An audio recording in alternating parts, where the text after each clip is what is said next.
in Greece to get an idea. The first thing that happened is that all the banks closed. The only way people could get their money out was with ATM withdrawals. And they were limited to 60 euros a day. That's about $63. Ask yourself this. If the banks close in the U.S., could you live with $63 per day? Immediately, huge lines formed in front of ATMs.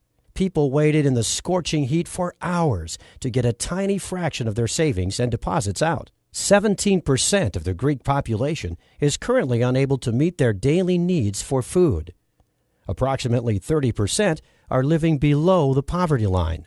The official unemployment rate is 27%, 52% of under 25s. In Athens, Greece's capital, one of these is 53-year-old Athenian Vasilis Dimopoulos, who used to earn up to 3,000 euros per month until his employer folded in 2008. I sold my home in 2007, though the small profit I made is now gone. I was on the streets for 6 months, he said. Now, Dimopoulos lives in a Red Cross hostel selling Athens street paper, Shadia. Dionysia Michalidou, retiree. I have no insurance. I have no pension. I have nothing. Since the crisis, suicides have increased by roughly 50%.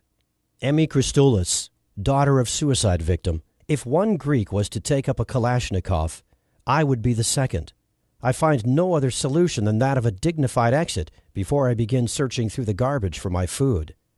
I believe that one day, because the younger generation has no future, they will take up arms and hang the traitors of the nation.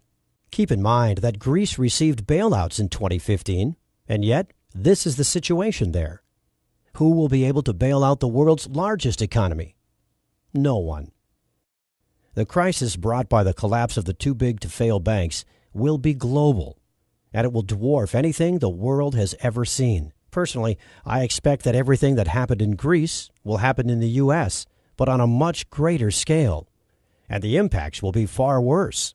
I have studied economics for the past 35 years. I have seen it go through good times, and I have studied the bad ones. I went through the numbers over and over again, thinking this is not real, thinking I had made a mistake somewhere. But many other economic experts say the same thing. The same experts who warned us about the crisis coming in 2008 are all sounding the alarm bells. Peter Schiff, Gerald Celente, Mark Faber, and many others are predicting a disaster for 2016.